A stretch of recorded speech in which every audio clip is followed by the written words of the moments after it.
जय हिंद मित्रांनो, आपल्या यूट्यूब चॅनलवर मी सर्वांचं मनापासून स्वागत करत आहे।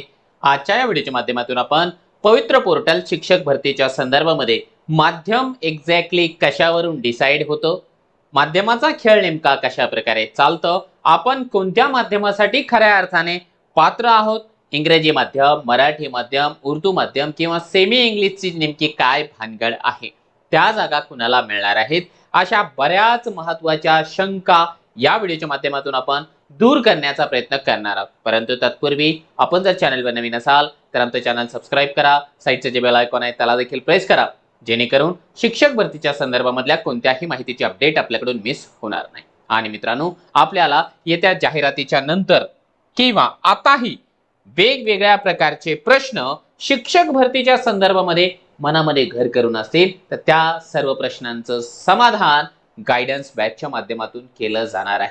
यामध्ये तुम्हाला नेमकं काय मिळेल तर पवित्र पोर्टलच्या संदर्भामध्ये कंप्लीट कोर्स आहे, तो पूर्ण व्हिडिओ सिरीजच्या स्वरूपामध्ये तुम्हाला मिळेल।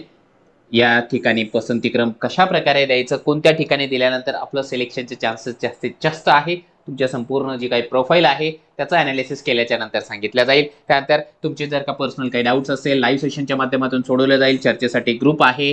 त्यानंतर जे आहे मुलाखतीला जर तुम्हाला जायचं असेल तर डेमो सेशनची तयारी करून दिली जाईल, डॉक्युमेंटच्या संदर्भामधले प्रश्न, मीडियमच्या संदर्भामधले प्रश्न किंवा इतर काहीही समस्या असू द्या, प्रत्येक समस्येचं समाधान केवळ आणि केवळ गायडन्स बॅच मध्ये आहे। त्यासाठी तुम्हाला फक्त मास्टर टीचर हे जे ऍप आहे प्ले स्टोर वरून जॉईन करायचं आहे, डाउनलोड करायचं आहे। लक्षात घ्या, शिक्षक भरतीचं सर्वोत्तम मार्गदर्शन अगदी रजिस्ट्रेशन पासून तुमच्या हातामध्ये जॉईनिंग लेटर पडेपर्यंत कुठे मिळत असेल ते आहे मास्टर टीचर या ऍप मध्ये। आज आता ताबडतोब आपण डाउनलोड करून घ्या। चला आता जाऊया आपण आपल्या मुख्य मुद्द्याकडे। बघा, बऱ्याच उमेदवारांच्या मनामध्ये प्रश्न आहे की सर मी नेमकं कोणत्या माध्यमासाठी या ठिकाणी पात्र ठरतो, माझं असं एज्युकेशन झालेलं आहे। बघा, ज्यांचं एज्युकेशन जे आहे प्युअरली एकाच मीडियम मधून झालेलं आहे त्याला काडीची ही चिंता करायचं काम नाही। म्हणजे माझी 10वी 12वी DEd BEd graduation post graduation TET CTT सगळं जर का मराठीतून झालेलं असेल, साहजिक आहे मी मराठी माध्यमासाठी पात्र आहे। सेम कंडिशन जर का माझं सगळं जर का उर्दू मीडियम मधून झालेलं असेल, मी उर्दू मीडियम साठी पात्र आहे। परंतु आपल्या पवित्र पोर्टलवर रजिस्ट्रेशन केलेले जे आहे खूप सारे म्हणजे हजारोच्या संख्येने असे उमेदवार आहे जे व्हर्नॅक्युलर मीडियमचे आहे, ज्यांच्या मीडियम मध्ये जे आहे मिक्सचर आहे। कुठतरी त्याने 10वी सेमीला करून घेतली आहे, 12वी सायन्स मधून इंग्लिश मीडियमला करून घेतली आहे, डीएड इंग्लिशला करून घेतलंय, बीएड मराठीला केलंय, परत त्याने आणखी काहीतरी दुसरा डिप्लोमा दुसऱ्या मीडियम मधून करून घेतलाय। मग ते आता कन्फ्युज आहे की बाबा मी आहे तरी कोणत्या माध्यमासाठी पात्र है ना, मला कोणत्या शाळा या ठिकाणी येतील। तर बघा, सिंपल लॉजिक आहे, आता सांगितल्याप्रमाणे तुम्हाला बेसिक जर एज्युकेशन केजी टू पीजी असं पण आपल्या भाषेमध्ये जेव्हा बोलतो की केजी टू पीजी जर का एकाच मीडियम मध्ये असेल तुम्ही त्या मीडियम साठी पात्र आहात, काही प्रॉब्लेम नाही। राहतो आहे दुसरा महत्वाचा मुद्दा, बघा शिक्षक भरतीमध्ये ना दोन मीडियम अतिशय जास्त महत्वाचे आहेत। दोन, पहिलं आणि सर्वात महत्वाचं मीडियम आहे तुमचं 10वीचं मीडियम, 10th माध्यम, 10वीचे माध्यम तुमचे जे आहे ते अतिशय जास्त महत्वाचं आहे। त्याच्यानंतर तुमचं जे व्यावसायिक पात्रता आहे, एक तर तुम्ही डीएड असाल किंवा बीएड असाल, याच्यामध्ये मग बीपीएड ला पण घ्या, ठीक आहे, म्हणजे बीएड म्हणजे बीपीएड पण समजा, डीएड बीएडचं माध्यम किंवा 10वीचे माध्यम, या दोन्ही माध्यमासाठी ना आपला जो उमेदवार असतो पवित्र पोर्टलचा तो या ठिकाणी मित्रांनो पात्र राहतो, ठीक आहे। जर कोणाची या ठिकाणी जे आहे 10वीचं माध्यम आपण असं गृहीत धरूया की मराठी आहे आणि डीएड किंवा बीएड त्याने जे आहे इंग्लिश मधून काढलं, ठीक आहे, त्याला छंद होता इंग्लिशच शिकायचं, आपल्याला इंग्लिश करून टाकला, अशा सिच्युएशन मध्ये हा जो उमेदवार आहे तो मराठी माध्यमाच्या जागांसाठी देखील पात्र असतो आणि या ठिकाणी डीएड किंवा बीएडचं जे माध्यम आहे इंग्लिश आहे त्यामुळे इंग्लिश माध्यमाच्या जागांसाठी देखील पात्र असतो। आणखी तुम्हाला ना काही इंटरेस्टिंग फॅक्ट मी सांगतो। काही जण असं म्हणतात की सर माझं 12वी झालंय, 12वी विज्ञान होतं, 12वीला माझं सायन्स होतं, आता सायन्सचं मीडियम काय? मी जे आहे सगळ्यांना डोकं आदळून आपटून सांगितलं होतं की बाबा 12वी सायन्सचं जे मीडियम आहे ते इंग्लिश असतं, साहजिक आहे इंग्लिश असतं, कारण एकच भाषा तुम्हाला भाषामधून आहे, बाकी सगळे फिजिक्स केमिस्ट्री मॅथ बायो सगळ्या गोष्टी तुम्हाला इंग्लिश मधून सोडवायचे, त्याचं मीडियम इंग्लिश आहे। आणि इथं जर का काही लोकांनी या ठिकाणी इंग्लिशच्या ऐवजी मराठी जर केलं असेल, आता नाहीच ऐकलंय माझं, ठीक आहे, नका ऐकू बाबा. तरी तुमचं काही नुकसान आहे का? नुकसान नाही काही. कारण काय, तुमचे दोनच मीडियम महत्वाचे. हे मीडियम चुकू द्या, चुकू द्या. पुन्हा काही जणांनी काय केलं, आता याच्याऐवजी समजा आर्ट्स राहिला तर आर्ट्स, मग आर्ट्स हे मराठीमध्ये पण आहे, ठीक आहे, आर्ट्स हे उर्दूमध्ये पण आहे, मग त्याने त्या परीनं काम लिहायचं, ठीक आहे. परंतु याला व्हॅल्यू 0 आहे, 0 व्हॅल्यू आहे. याच्याऐवजी समजा काही जणांनी काय केलं, पदवी घेतली, पदवी. आता पदवीमध्ये ज्याने बीएससी केलंय, तर मला सांगा बीएससी इंग्लिश मधूनच राहते का नाही हो? राहते ना. मग बीएससी इंग्लिश आहे, बीएससीचं माध्यम इंग्लिश आहे, ठीक आहे. परंतु बीएससीच्या माध्यमाला काहीच व्हॅल्यू नाही, पदवीचं मीडियम गृहीत धरल्याच जात नाही.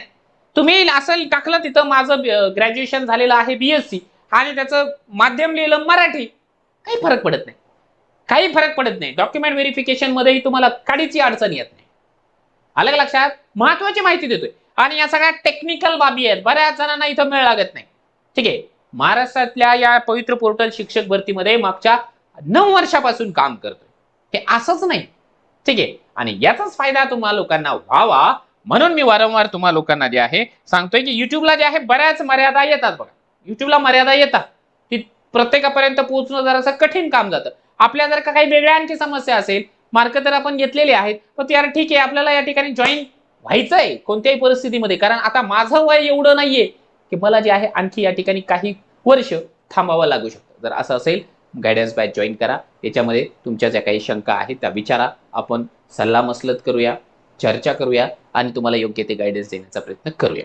मास्टर टीचर ऍप वरती उपलब्ध आहे, ठीक आहे. समजा आता पदवीमध्ये ना तुमचं बीए टाकून द्या. आता बीएचं माध्यम तुमचं मराठी राहील, ठीक आहे, बीएचं माध्यम मराठी राहील, उर्दूवाल्यांचं उर्दू राहील, ठीक आहे, उर्दूलाही काही प्रॉब्लेम नाही, उर्दूवाल्यांचं उर्दू राहील.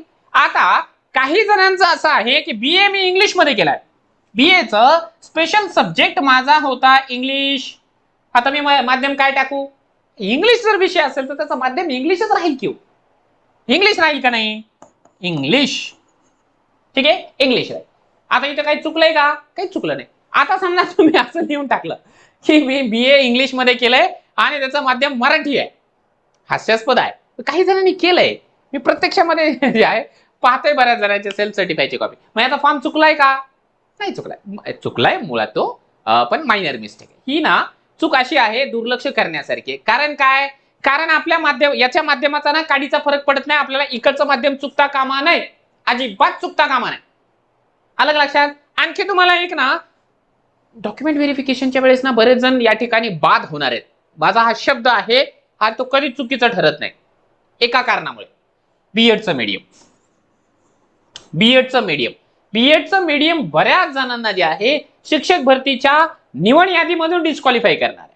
भीती नाही घालत आहे, पण रियालिटी तुम्हाला सांगतो. कारण काय आहे, बीएड बरेचसे कॉलेजेस आहेत महाराष्ट्रामध्ये, बरेचसे असे कॉलेजेस आहे की ज्यांना मंजुरी आहे मराठी माध्यमाची. आलं लक्षात?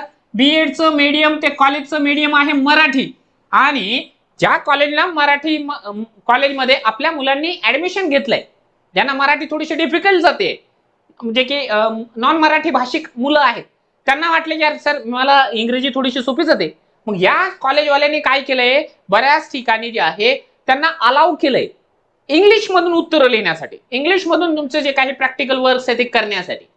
तिथे तुम्हाला जे आहे मीडियम ऑफ इन्स्ट्रक्शन तुमच्या हॉल तिकीटवर लिहून येतंय, मीडियम ऑफ इन्स्ट्रक्शन इंग्लिश. आता त्यांनी एक्झाम दिली, त्यांनी इंग्लिश मधून प्रॅक्टिकल दिलंय. आता त्यांनी काय केलं, पवित्र पोर्टलवर रजिस्ट्रेशन करत असताना त्याला वाटलं की बाबा मी इंग्लिश मध्येच उत्तर लिहिले, त्या कॉलेजचं मीडियम मराठी आहे, आणि यांनी जे आहे पवित्र पोर्टलवर रजिस्ट्रेशन करत असताना इंग्लिश मीडियम असं लिहून टाकलंय. चुकलंय, लक्षात घ्या, चुकलेलं आहे. या कारणामुळे बरेच उमेदवार स्पर्धेच्या बाहेर जाणार. आणि हा मुद्दा मी आज नाही उपस्थित केलाय, ज्यावेळेस पवित्र पोर्टलला सेल्फ सर्टिफाय करण्यासाठी तारीख होती, प्रोग्राम सुरू होता, त्यावेळेस मी डोकं पादळून सांगितलंय की बाबा या चुका करू नका. आता काय होतं, मागच्या भरतीमधलं एक उदाहरण तुम्हाला सांगतो. 2022च्या भरतीमध्ये काही उमेदवारांनी असंच केलं. असं केल्याच्या नंतर डॉक्युमेंट व्हेरिफिकेशनला ते गेले. आता हे असं का होतं माहिती का? कारण बीएडच्या रिझल्ट वरती तुमचं माध्यम मेन्शन नाही, तुमचं माध्यम मेन्शन नाहीये, माध्यमच नाहीये त्याच्यावर, ठीक आहे. काही जण ज्यांच्या बीएडच्या रिझल्टवर माध्यम मेन्शन आहे त्यांना काही काडीचा प्रॉब्लेम नाही. हे कोणासाठी सांगतो समजून घ्या, म्हणजे थोडंसं चुकीचं अर्थ घेत जाऊ नका. कधी कधी होतं माझ्याकडून एखाद्या वेळेस बोलण्याच्या ओघामध्ये ना एखादी लाईन अशी जात असेल, पण मी परत त्या गोष्टी कव्हर अप करून घेतो. बघा, ज्यांच्या बीएडच्या रिझल्ट वरती माध्यम क्लिअर मेन्शन आहे त्याला काडीची चिंता नाही, काही प्रॉब्लेम नाही त्यांना. परंतु ज्यांच्या बीएडच्या रिझल्ट वरती माध्यम मेन्शन नाही त्यांनी ते व्हेरीफाय करायचं. आपल्या कॉलेजकडून या ठिकाणी जे आहे समजून घ्यायचं, लिहून घ्यायचं की माझा मीडियम हे आहे. जेव्हा मी तुम्हाला उदाहरण सांगतोय, काही उमेदवारांनी असं केलं 2022च्या भरतीमध्ये, डॉक्युमेंट व्हेरिफिकेशनला ज्यावेळेस गेले त्यावेळेस डॉक्युमेंट व्हेरीफाय करत असताना नियुक्ती प्राधिकाऱ्याने त्याला सांगितलं की बाबा तुझं मीडियम जे आहे बीएडचं इंग्लिश आहे हे कुठेही लिहिलेलं दिसत नाही, मला प्रूफ करून दाखव. प्रूफ कसं करणार? त्याला म्हटले ठीक आहे, आठवड्याभराचा टायमिंग तुम्हाला देतो, तुम्ही एखादा कागद आम्हाला आणून द्या की बाबा माझं मीडियम इंग्लिश आहे. ते उमेदवार गेले आपल्या कॉलेजकडे. ठीक आहे, त्यांनी मला फोन केला, मी त्यांना सांगितलं की तुम्ही कॉलेजकडे जा, कॉलेजवाल्यांनी जर तुम्हाला लिहून दिलं की यांचं मीडियम इंग्लिश आहे, प्रॉब्लेम सॉर्ट आउट झाला. ते ज्यावेळेस कॉलेजमध्ये गेले ना तर कॉलेजवाल्यांनी हँडसअप केलं. कॉलेजवाल्यांनी सांगितलं बाबा आपल्या कॉलेजची मंजुरी मराठी माध्यमाची आहे, आम्ही तुम्हाला अलाउ केलंय, आम्ही तुम्हाला सवलत दिली इंग्लिशमध्ये लिहिण्यासाठी, तुम्ही माध्यम कशाला टाकून दिलाय? आणि अशा कंडिशन मध्ये ते उमेदवार स्पर्धेच्या बाहेर फेकले गेले, ते डिस्क्वालिफाय झालेले आहेत. आता असं चेक करून घ्या, बीएडचं मीडियम अतिशय जास्त महत्वाचं आहे, कारण या दोनच बाबी महत्वाच्या आहेत मीडियमच्या संदर्भामध्ये. बाकीचं तर आपल्याला देणं घेणंच नाही. ठीक आहे, यांचे मीडियम चुकले तरी चालतं, काही प्रॉब्लेम नाही, चालू द्या. व्हिडिओ मोठा होतोय का? होऊ द्या, महत्वाची माहिती आहे, तर मी तरी त्याला काय करणार आहे, व्हिडिओ मोठाच होणार आहे. आता ना एक शासन निर्णय सेमी इंग्लिशच्या संदर्भामध्ये, सेमी इंग्रजी हा एक महत्वाचा मुद्दा आहे. सेमी इंग्रजी, कारण बऱ्याच जणांना या ठिकाणी जे आहे कन्फ्युजन आहे. या संदर्भामध्ये जो शासन निर्णय आहे मित्रांनो, त्याचा अनालिसिस आपण करूया अगोदर, मग परत आणखी ना काही गोष्टी आपल्याला या ठिकाणी लक्षात येऊन जातील. बघा, शालेय शिक्षण व क्रीडा विभागाचा 20 जानेवारी 2026 चा शासन निर्णय आहे. बघा, अशा चुका होऊ नये म्हणूनच सांगत असतो ना की योग्य तो मार्गदर्शक जर का आपल्या सोबत असेल ना, आपल्याला बिनधास्त पद्धतीने जे आहे पसंतीक्रम देता येतील, आपले जे काही डिसिजन्स आहेत ते घेता येतील. माझ्याकडे आणखीन काही उपाययोजना आहेत, ज्यांच्यात चुका झाल्यात ना, सेल्फ सर्टिफायच्या कॉपीमध्ये चुका झाल्या, परंतु तरी देखील जे आहे तुम्ही सिलेक्ट होऊ शकता. आणि सिलेक्ट झाल्याच्या नंतर नेमकं जे आहे डॉक्युमेंट व्हेरिफिकेशनच्या माध्यमातून आपण कशा प्रकारे व्हेरीफाय करून घेऊ शकतो, त्याला सर्वात महत्वाचं आहे पसंतीक्रम. पसंतीक्रम कुठे द्यायचं जेणेकरून आपण डिस्क्वालिफाय होणार नाही, ती एक गंमत आहे. ती तुम्हाला जे आहे गायडन्स बॅचमध्ये 100% मी सांगेन.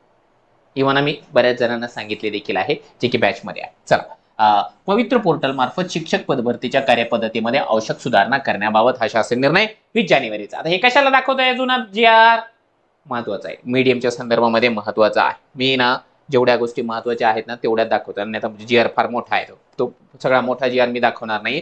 या GR मध्ये ना आपल्याला 1 बिंदू 1 पद या संदर्भामध्ये सांगितलेलं आहे. ठीक आहे, 1 बिंदू 1 पद आलेला आहे, ते आपल्याला सगळ्यांना माहिती आहे, तो याच्यासाठी नाहीच बनवतोय मी व्हिडिओ.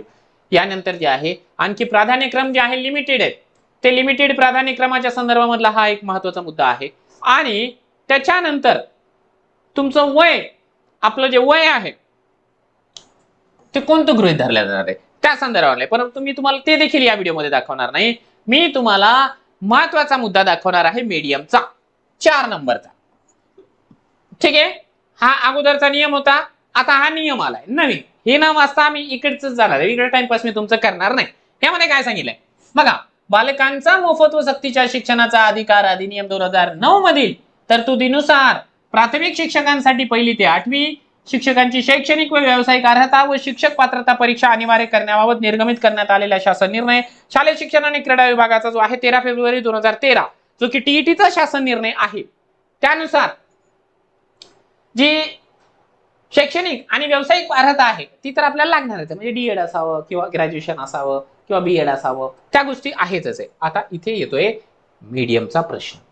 कुठे आहे हा बघा, 1ली ते 5वी, 6वी ते 8वी, 9वी 10वी या गटासाठी त्या माध्यमांच्या शाळांकरिता शिक्षक उपलब्ध करून देताना व्यावसायिक अर्हता इंग्रजी माध्यमांसह त्या शाळांचे माध्यम जसे की मराठी, उर्दू, कन्नड इत्यादी विचारात घेऊन उमेदवारांनी शालांत परीक्षा ज्या माध्यमातून उत्तीर्ण केली आहे त्या माध्यमाच्या शाळेसाठी त्याची उमेदवारी विचारात घेण्यात यावी.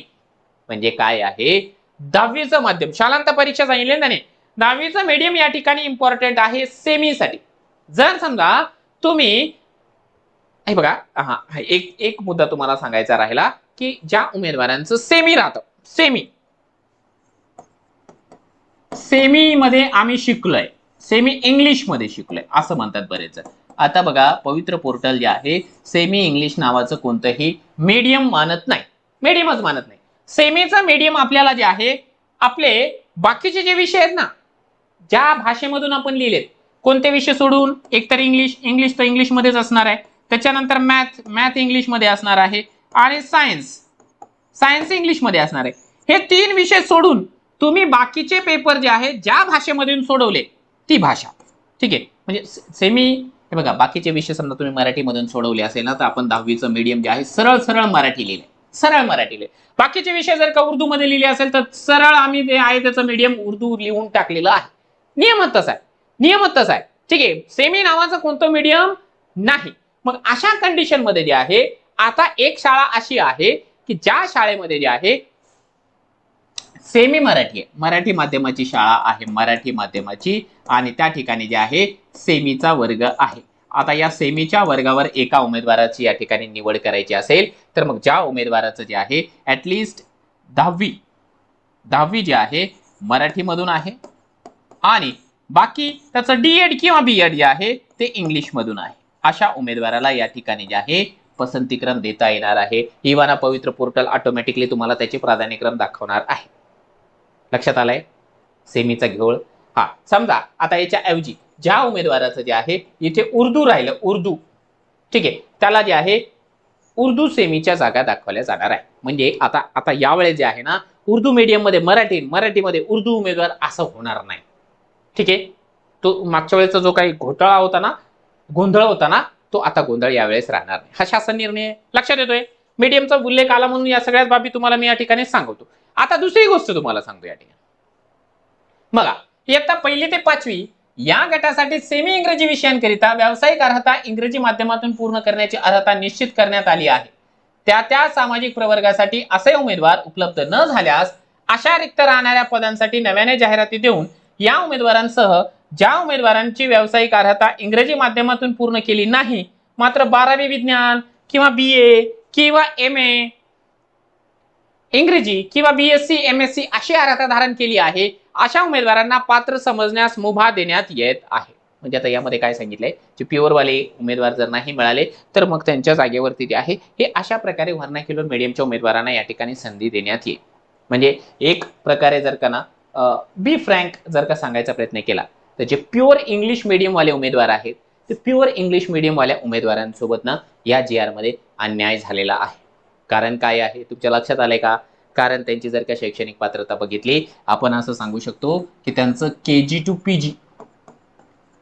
PG जे आहे त्यांचं शिक्षण इंग्लिश मधून झालंय, परंतु त्यांना सेमी इंग्लिशच्या शाळेवरती अलाउ केलेलं नाहीये. जिथे प्युअर इंग्लिश मीडियमच्या जागा आहे त्याच ठिकाणी त्यांना पसंतीक्रम देता येणार आहे. ठीक आहे, हा एक मुद्दा लक्षात आलाय. तो एक थोडासा अन्यायकारक नियम आहे. कदाचित त्याच्यामध्ये किंचितसा काही बदल होऊ देखील शकतं, कारण जोपर्यंत जाहिरात येत नाही तोपर्यंत जे आहे नवीन GR, नवीन नियमावली आपल्याला पाहायला मिळतच आहे. आणि आणखीन काहीतरी नवीन पाहायला मिळालं ना तर आपल्याला अजिबात आश्चर्य व्यक्त करण्यासारखं त्याच्यामध्ये नसणार आहे. दुसरी एक महत्वाची कन्सेप्ट ना तुम्हा लोकांची या ठिकाणी दूर करून देतो.